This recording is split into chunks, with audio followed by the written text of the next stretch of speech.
Hello दोस्तों, the law of human nature के इस सफर में तुमने अपने अंदर झांकना सीखा। तुमने देखा गुस्सा कहाँ से आता है, जलन कैसे जन्म लेती है, और वो शेडो जिसे नकारते नकारते तुम खुद से दूर हो गए थे। लेकिन सच ये है, शेडो को पहचान लेना अंत नहीं होता, ये शुरुआत होती है। क्योंकि जैसे ही तुम खुद को समझने लगते हो, दुनिया तुम्हारे लिए और ज़्यादा साफ होने लगती है। तभी तुम्हें दिखता है कौन तुम्हारी सफलता पर सच में खुश है और कौन बस मुस्कुरा रहा है। तभी तुम्हें समझ आता है क्यों कुछ लोग तुम्हारे आगे बढ़ते ही अचानक बदल जाते हैं, और क्यों सबसे ज़्यादा खतरा खुले दुश्मनों से नहीं, नाजुक अहंकार वाले करीबी लोगों से आता है। इस भाग में हम बाहर की दुनिया को समझेंगे कि ईर्ष्या कैसे काम करती है, ईगो कैसे अंधा बनाता है, भीड़ कैसे सोच को चुरा लेती है, और शालीनता के पीछे छुपी आक्रामकता को कैसे पहचाना जाए। क्योंकि जो इंसान खुद को जान ले लेकिन दुनिया को न समझे, वो फिर भी टूट सकता है। The law of human nature का अगला law 10, behaviour the fragile ego. क्या आपने कभी सोचा है, कभी कभी सबसे बड़ा नुकसान दुश्मन नहीं, दोस्त कर जाते हैं। इंसान की एक बहुत ही पुरानी आदत है तुलना। हम खुद को लगातार दूसरों से नापते रहते हैं, किसके पास ज़्यादा पैसा है, किसे ज़्यादा सम्मान मिल रहा है, किसकी ज़िंदगी बेहतर दिख रही है, और यहीं से जन्म लेती है ईर्ष्या, वो चुपचाप जलने वाली भावना जिसे कोई स्वीकार नहीं करना चाहता। समस्या ये है कि ईर्ष्या कभी सीधे सामने नहीं आती, कभी कोई ये नहीं कहता मैं तुमसे जल रहा हूँ। इसके बजाय ईर्ष्या नकाब पहनकर सामने आती है, जरूरत से ज़्यादा तारीफ, मजाक के नाम पर चोट पहुँचाना, अचानक ठंडा व्यवहार करने लगना, मैं तुम्हें भले ही ये कह रहा हूँ क्योंकि ये तुम्हारे भले के लिए है जैसे वाक्य। और क्यों ईर्ष्या ईगो को चोट से जन्म लेती है, इसे पहचानना सबसे मुश्किल होता है। इस लॉ में लेखक हमें यही समझाने का प्रयास करते हैं कि ईर्ष्या सबसे ज़्यादा उन्हीं लोगों से आती है जो हमारे सबसे करीब होते हैं। क्यों? क्योंकि वही लोग हमसे खुद की तुलना करते हैं। जब किसी का ईगो नाजुक होता है, यानी अंदर से असुरक्षित, तो आपकी प्रगति उसे अपना अपमान लगती है। कल्पना कीजिए, आप किसी व्यक्ति को खुशखबरी सुनाते हैं, सामने वाला मुस्कुराता है, लेकिन आंखों में एक सेकंड के लिए कुछ टूट सा जाता है। यही वो पल है जहां ईर्ष्या झलकती है, बहुत ही हल्की सी लेकिन बहुत ही सच्ची। लेकिन आपका लक्ष्य ज्यादा शक करना नहीं, बल्कि साफ समझ रखना होना चाहिए। क्योंकि अत्यधिक शक में इंसान सोचता है सब मुझसे जल रहे हैं, सब मेरे खिलाफ है, हर कोई मुझे गिराना चाहता है। इस तरह की सोच में मन बेचैन रहता है, रिश्ते खराब होते हैं, आप खुद ही डर में जीने लगते हैं। लेकिन आपकी साफ समझ होने पर आप शांत रहते हैं, बिना घबराए सच देख पाते हैं, जरूरत हो तो दूरी बना लेते हैं। यानी डरकर जीना नहीं है, समझदारी से जीना है। इसके लिए लेखक ये सुझाव देते हैं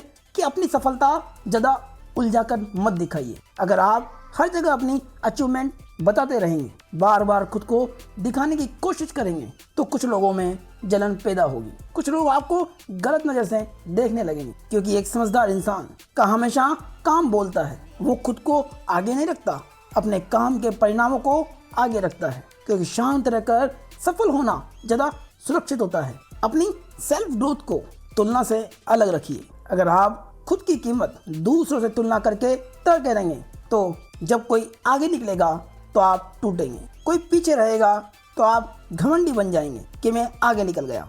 इसका सही तरीका यह है कि आप अपनी प्रगति को अपने पुराने वर्जन से तुलना करें, और दूसरों की जीत को देखकर उनसे सीखें, उनसे जले नहीं, और हमेशा ईगो से नहीं, अवेयरनेस से जिए। क्योंकि ईगो कहता है मुझे सब साबित करना है, मुझसे बेहतर कोई नहीं है, और वहीं अवेयरनेस कहती है मुझे खुद को समझना है, मुझे सीखते रहना है। क्योंकि ईगो आपको लड़ाता है और अवेयरनेस आपको बचाती है। जो इंसान अवेयरनेस में जीता है वही बिना बोले ही मजबूत दिखता है। याद रहे, आपका शांत आत्मविश्वास ईर्ष्या को भूखा रख देता है। यानी जब आप चुपचाप आगे बढ़ते हैं, बिना दिखावे के, बिना तुलना के, तो ईर्ष्या को अपनी पकड़ नहीं मिलती, लोग आपसे जल नहीं पाते, आपकी एनर्जी सुरक्षित रहती है। दोस्तों, एक चैलेंज आपके लिए, आज अपने से सवाल कीजिए, क्या कोई आपकी खुशी पर पूरी तरह खुश नहीं दिखता? बस ऑब्जर्व करें, कोई रिएक्ट नहीं। लेकिन अगर ईगो सिर्फ ईर्ष्या ही नहीं हमें हमारी सीमाओं से भी अंधा कर दे तो क्या होता है, जानेंगे अगले लो में। लो 11, नो योर लिमिट्स। क्या आपने गौर किया है कई लोग सफल होने के बाद ही क्यों टूट जाते हैं? हर इंसान के अंदर एक गहरी जरूरत होती है खुद को खास समझने की। ये जरूरत हमें आगे बढ़ाती है, हमें मेहनत करने की ऊर्जा देती है। लेकिन जब हम अपनी अच्छाइयों और काबिलियत को हकीकत से ज़्यादा बड़ा मानने लगते हैं तो वही ताकत यानी खुद को जरूरत से ज़्यादा महान समझना हमें नुकसान पहुंचाता है। ग्रेडियोसिटी यानी खुद को जरूरत से ज़्यादा महान समझना अक्सर सफलता के बाद आती है। थोड़ा नाम, थोड़ी तारीफ, थोड़ा ध्यान और दिमाग कहने लगता है मेरे लिए नियम अलग है। यहीं से जन्म लेता है सक्सेस डेल्यूजन यानी ये भ्रम कि हर काम अपने आप सही होगा और नतीजा आलोचना चुभने लगती है, सलाह बेकार लगती है और हर असफलता का दोष दूसरों पर डाल दिया जाता है। याद रहे, सफलता आपको बड़ा नहीं बनाती बल्कि आपकी सीमाओं की परीक्षा लेती है। जो इंसान अपनी लिमिट्स को भूल जाता है वही सबसे ज़्यादा गलत फैसले लेता है। असल ताकत यह है कि आप जानें कहाँ रुकना है, कहाँ सीखना है और कहाँ मदद लेनी है। क्योंकि संतुलित इंसान अपनी सफलता में लक की भूमिका मानता है, दूसरे के योगदान को स्वीकार करता है, हर नए काम को नई शुरुआत मानता है। और याद रहे, जो खुद को भगवान नहीं इंसान मानता है वही लंबे समय तक टिकता है। एक सवाल आपके लिए, क्या आपकी हाल की सफलता ने आपको कम सुनने वाला बना दिया है? गौर करें। लेकिन अगर इंसान अपनी ही पहचान को कठोर बना ले तो क्या वो खुद से दूर हो जाता है? जानेंगे अगले लो में। लो 12, रिकनेक्ट टू द मैस्कुलिन और फेमिनिन विद इन यू।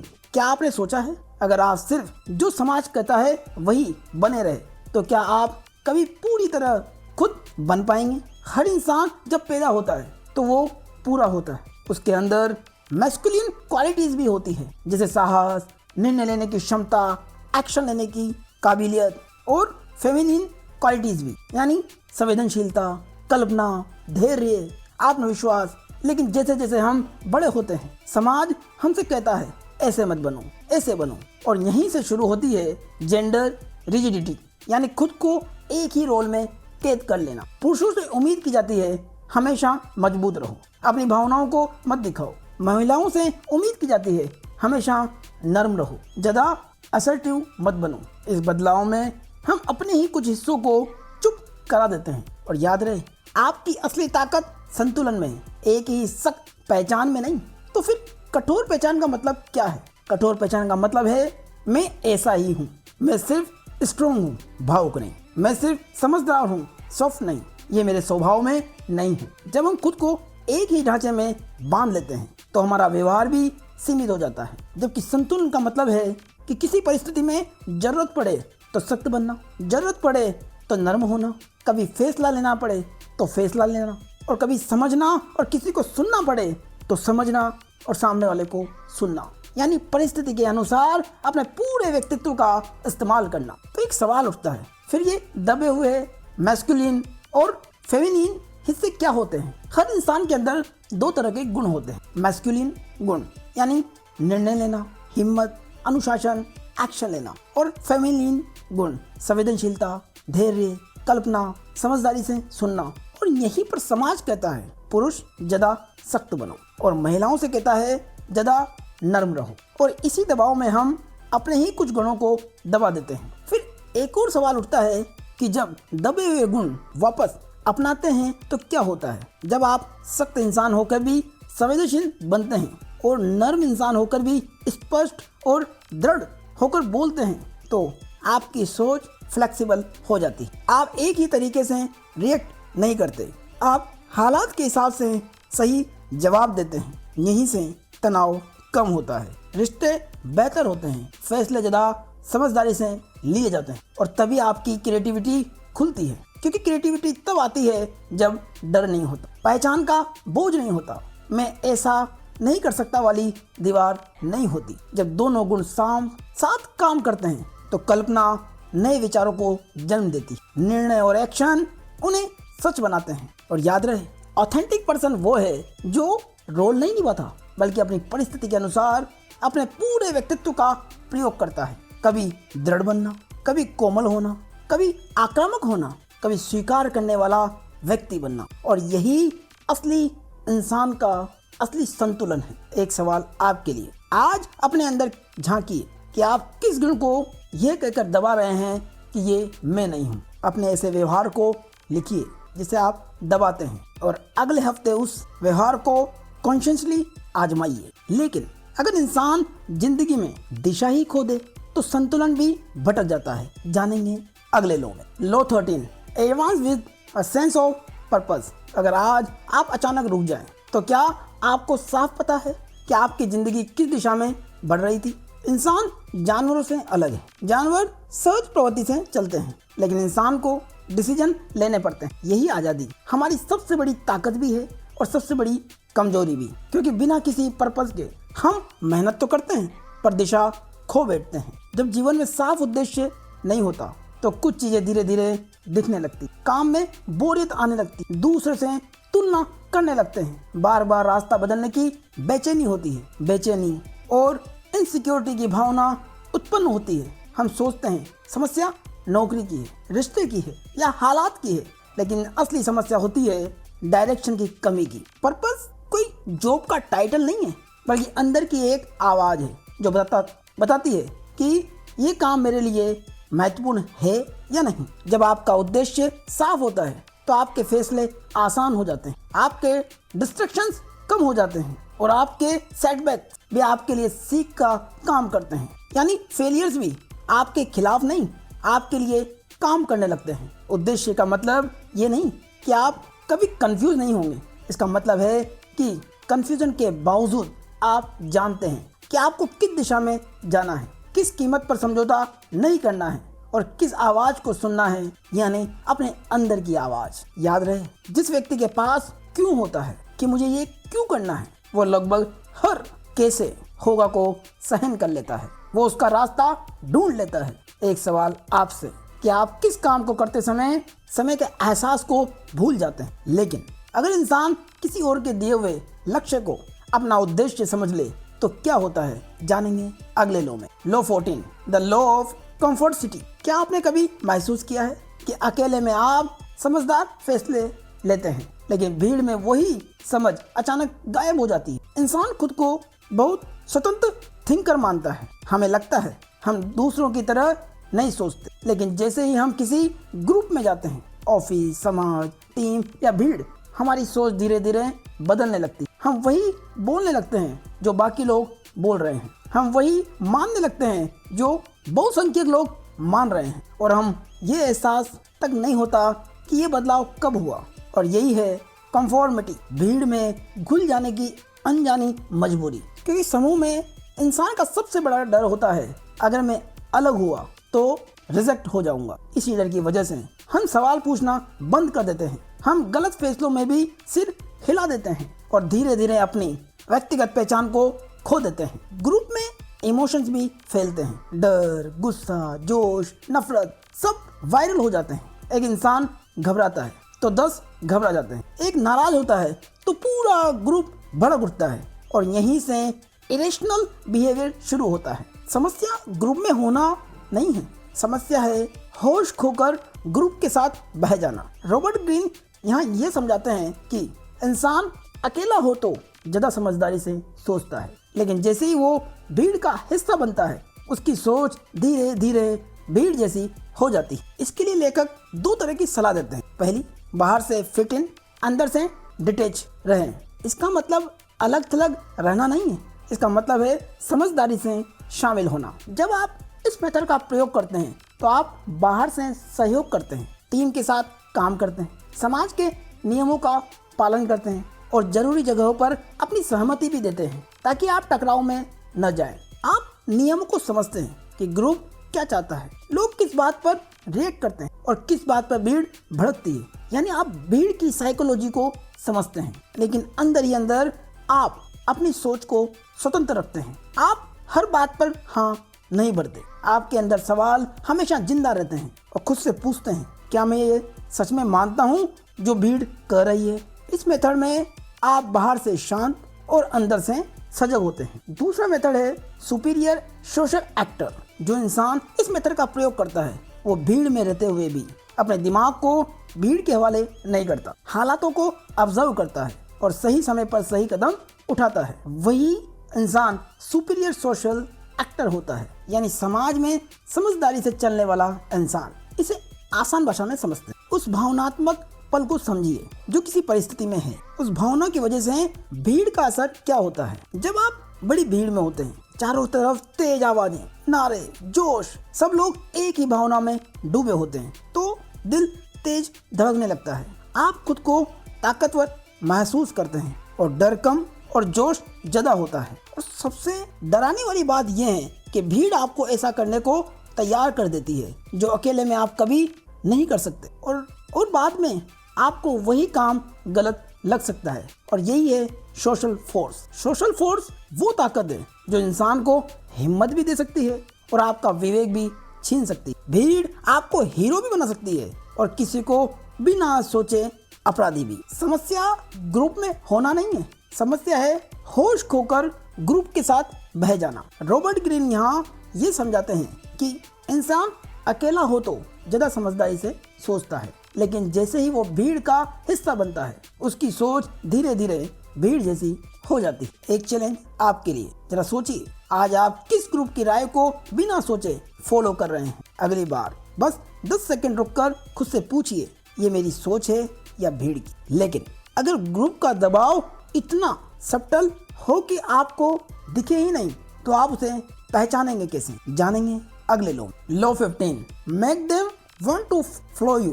क्या आपने देखा है कि लोग नेता को चाहते भी है और वही लोग मौका मिलते ही उस नेता से मुंह भी मोड़ लेते हैं। इंसान के मन में नेतृत्व को लेकर एक अजीब ही द्वंद्व होता है। हम चाहते हैं कि कोई हमें दिशा दे, सुरक्षा दे, फैसला ले, लेकिन उसी पल हमें यह भी लगता है कि कोई मुझे पर हावी क्यों हो। यही कारण है कि लोगों की निष्ठा स्थायी नहीं होती। आज कोई आपको आदर्श मानता है, कल वही व्यक्ति आपकी कमजोरी ढूंढने लगता है। अधिकांश लोग ये गलती करते हैं कि वे सोचते हैं अगर मैं सबके बराबर बन जाऊं, दोस्त बन जाऊं, तो लोग मुझे मानेंगे। लेकिन ऐसा करने पर होता बिल्कुल उल्टा है। लोग आपकी शक्ति पर शक करने लगते हैं, आपकी नीयत पर संदेह करते हैं और भीतर ही भीतर आपका सम्मान कम हो जाता है। याद रहे, नेता को बहुत ही ज्यादा फैमिलियर होना महंगा पड़ता है। नेतृत्व का मतलब लोगों को जबरदस्ती चलाना नहीं, बल्कि उन्हें खुद आगे आने देना है। लोगों को मजबूर मत करो। अगर आप आदेश दोगे, दबाव डालोगे, डर या गिल्ट से काम करवाओगे, तो लोग ऊपर से तो मान लेंगे लेकिन अंदर से दूर हो जाएंगे। क्योंकि सच्चा असर तब होता है जब लोग खुशी से आपके साथ चलते हैं, आपका सहयोग करते हैं। अधिकार जमाने से दूर रहें, क्योंकि अधिकार वाली सोच कहती है मैं लीडर हूँ इसलिए मेरी बात मानिए, मेरे पास पद है इसलिए मुझे सुनिए, और यही सोच लोगों को आपसे दूर करती है। और वहीं सही सोच है कि जब आप मानते हैं कि मुझे अपने व्यवहार से लोगों का भरोसा जीतना है, क्योंकि सम्मान मांगा नहीं जाता, कमाया जाता है। नैतिक अधिकारों को मांगिए मत, उन्हें कमाइए। क्योंकि नैतिक अधिकार का मतलब पद या ताकत नहीं है। नैतिक अधिकार आते हैं कंसिस्टेंसी से, निडरता से, और खुद वही काम करने से जो आप दूसरों से चाहते हैं। क्योंकि जब लोग देखते हैं कि आप खुद भी नियमों को मानते हो, आप जिम्मेदारी लेते हो, तो वे खुद आपकी बात मानने लगते हैं। अपने समूह के हितों को अपने ईगो से ऊपर रखिए, क्योंकि आपका ईगो कहता है मेरा नाम आगे आना चाहिए, लोगों को ये पता होना चाहिए कि ये काम मैंने किया है, इस काम का क्रेडिट मुझे मिलना चाहिए। ये ईगो है। लेकिन असली लीडरशिप कहती है टीम जीते, नाम किसी का भी हो, बस काम सही तरीके से होना चाहिए। और जब लोग महसूस करते हैं कि आप उन्हें इस्तेमाल नहीं कर रहे, तो वे दिल से आपका साथ देते हैं। क्योंकि सच्चा नेतृत्व जोर से बोलना नहीं, दिखावा करना नहीं, खुद को बड़ा साबित करना नहीं, बल्कि सच्चा नेतृत्व वो है जब लीडर शांत रहता है, नियमों का पालन करता है, हर दिन एक जैसा ही व्यवहार करता है। क्योंकि यही एक सच्चे लीडर का अनुशासित व्यवहार है। याद रहे, लोग स्वभाव से चंचल है, ये सच है। लेकिन अगर आप स्थिर रहें, न्यायपूर्ण रहें और अपने आचरण पर नियंत्रण बने रहें, तो वही लोग जो पल पल में बदलते हैं आपके चारों ओर टिके रहते हैं। एक चैलेंज आपके लिए, आज खुद से पूछिए क्या मैं सम्मान पाने की कोशिश कर रहा हूँ या उसे जी रहा हूँ। अगले 24 घंटे में एक ऐसा काम करें जो ग्रुप के हित में हो, बिना क्रेडिट ली। लेकिन जब लोग मुस्कुराते हुए भीतर ही भीतर शत्रुता छुपाते हो तो आप उसे पहचानेंगे कैसे? जानेंगे अगले लो में। लो 16, she the hostility behind the friendly fact. क्या आपने कभी महसूस किया है कि कोई इंसान बहुत ही सभ्य, शांत और मुस्कुराता हुआ दिखता है, लेकिन उसके आसपास रहते ही आप अंदर से थकने लगते हैं। हम आप आमतौर पर सोचते हैं कि आक्रामक लोग वही होते हैं जो चिल्लाते हैं, धमकाते हैं या खुलकर लड़ते हैं, लेकिन असल जिंदगी में सबसे ज्यादा नुकसान शांत, सभ्य और मीठी भाषा बोलने वाले लोग करते हैं। हाँ, वे खुले तौर पर हमला नहीं करते, वो कंट्रोल करते हैं, धीरे धीरे मुस्कुराते हुए। ऐसे लोगों की सबसे बड़ी ताकत ये होती है कि वे आपको इमोशनल बना देते हैं। आप उलझन में पड़ जाते हैं, शायद गलती मेरी ही है, वो तो इतना अच्छा बोल रहा है, मैं ही ज्यादा रिएक्ट कर रहा हूँ। और यहीं से आपकी क्लैरिटी खत्म होती है और उनकी पकड़ शुरू होती है, क्योंकि उनकी आक्रामकता हमेशा चिल्लाने या गुस्से में नहीं दिखती, क्योंकि अक्सर वो शांत और शालीनता के पीछे छुपी होती। और जिन लोगों की आक्रामकता उनकी शालीनता में छुपी होती है, वे ऊंची आवाज में नहीं बोलते, गाली नहीं देते, हमेशा अच्छी भाषा का इस्तेमाल करते हैं, लेकिन फिर भी उनसे बात करके आप थक जाते हैं, खुद पर शक करने लगते हैं, बार बार खुद को दोषी महसूस करते हैं। और यही छुपी हुई आक्रामकता है। ऐसे लोग दूसरों की भावनाओं से खेलते हैं, क्योंकि वो आपकी कमजोरी को जानते हैं। वो हमेशा बार बार वही बात छेड़ते हैं और आपको इमोशनली हिला देते हैं। वो आपके अंदर गिल्ट पैदा करते हैं। वे कहते हैं, मैं तो तुम्हारे लिए इतना किया, शायद तुमने मुझसे ही ज्यादा उम्मीद कर ली। और आप सोचने लगते हैं शायद गलती मेरी ही है, और आप गिल्ट में चले जाते हैं। वो हमेशा खुद को विक्टिम दिखाते हैं, हर समस्या में खुद को पीड़ित बताते हैं, सामने वाले को दोषी बना देते हैं। वो हमेशा सिंपैथी बटोरने की कोशिश करते हैं, और इसी वजह से आप खुलकर विरोध नहीं कर पाते। इसका समाधान है कि आप भावनाओं से नहीं, पैटर्न से देखें। यानी आप एक या दो बातों से फैसला ना करें, उनके बार बार होने वाले व्यवहार को देखें और खुद से पूछें, क्या हर बातचीत के बाद मैं कमजोर महसूस करता हूँ? क्या मैं बार बार खुद को दोषी मानने लगता हूँ?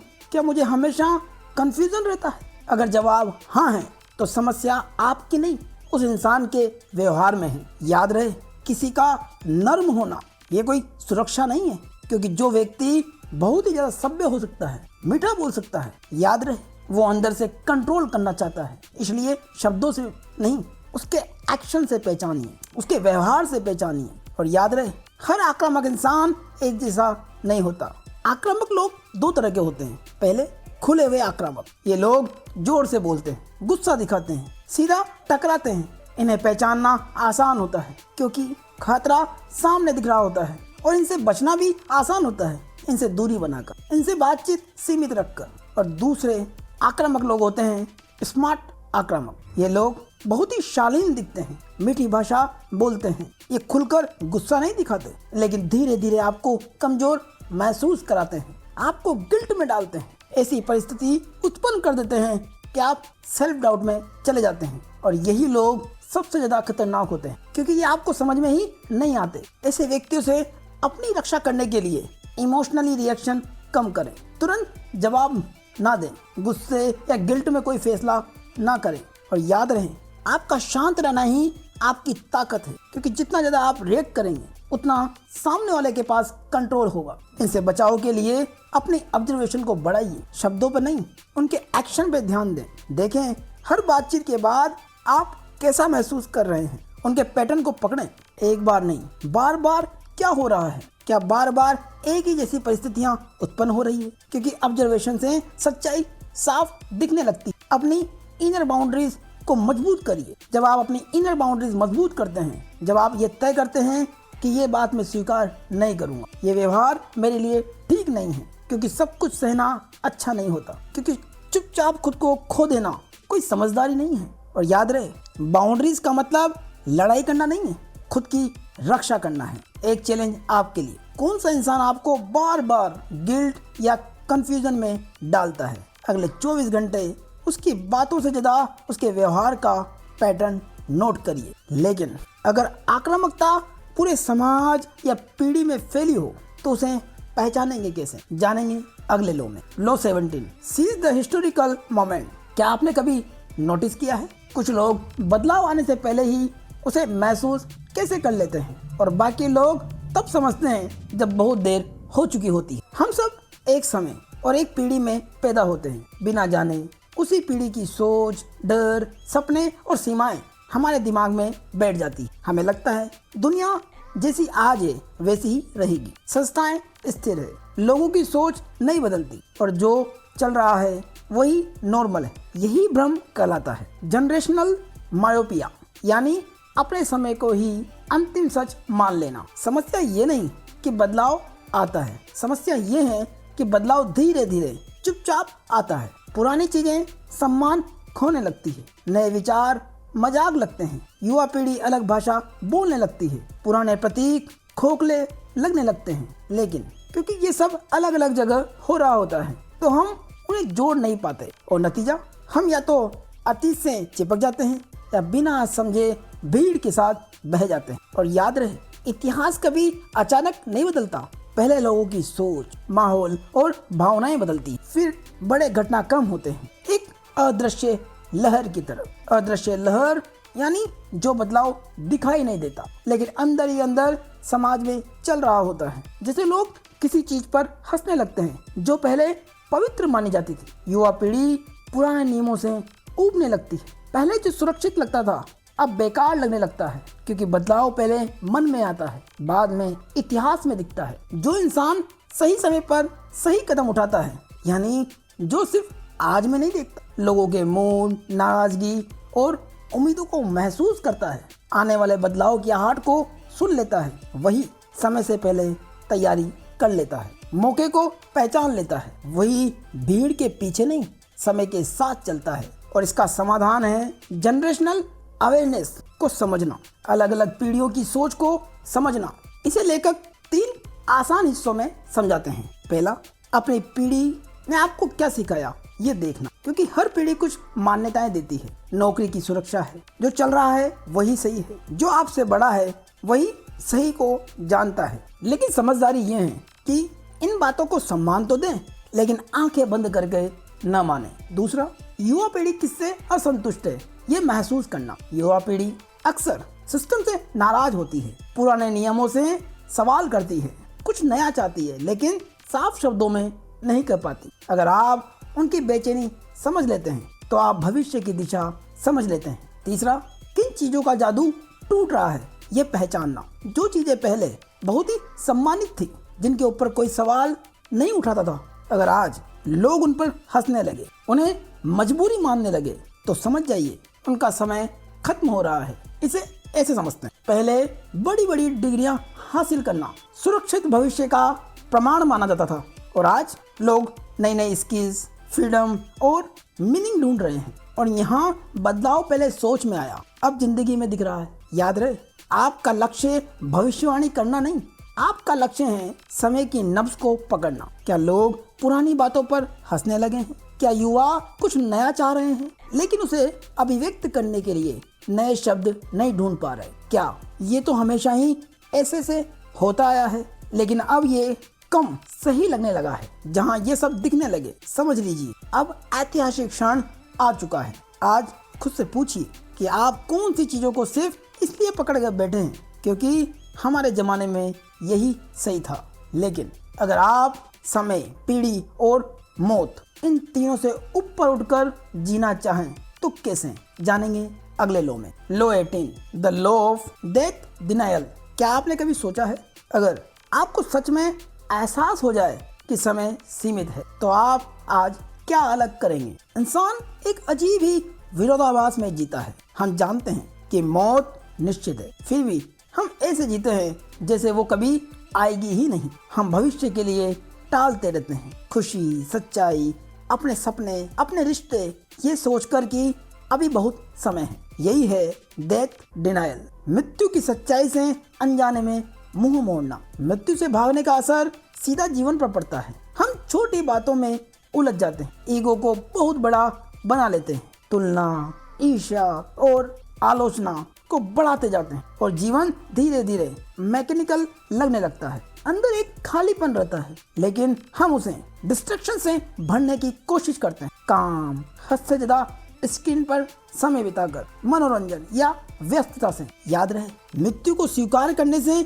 जीवन छोटा नहीं होता, वो गहरा हो जाता है। जब इंसान अपनी नश्वरता को ईमानदारी से देखता है कि एक दिन इस दुनिया से जाना है, तो 3 बड़े बदलाव होते हैं। प्राथमिकताएं साफ होती, छोटी बातों का जहर कम हो जाता है, हर पल ज्यादा और जीवंत लगता है। मृत्यु की अवेयरनेस जीवन को डरावना नहीं, अर्जेंट और मीनिंगफुल बनाती है। मृत्यु जीवन की दुश्मन नहीं है, वो जीवन की टीचर है। वो हमें सिखाती है क्या सच में जरूरी है, वो हमारे अहंकार को छोटा करती है, वो हमें दूसरों की भावनाओं को महसूस करना सिखाती है, वो हमें दूसरे की भावनाओं को समझने के लिए बड़ा करती है। याद रहे, जब आप अपनी मृत्यु को स्वीकार करते हैं तो आप दूसरों की नश्वरता भी देखने लगते हैं और यहीं से करुणा जन्म लेती है। एक सवाल आपके लिए, अगर आज आपका आखिरी साल हो तो आप किस बात को टालना बंद कर देंगे? अब जरा ठहरिए और विचार कीजिए। The law of human nature की इस यात्रा में हमने पहले भाग में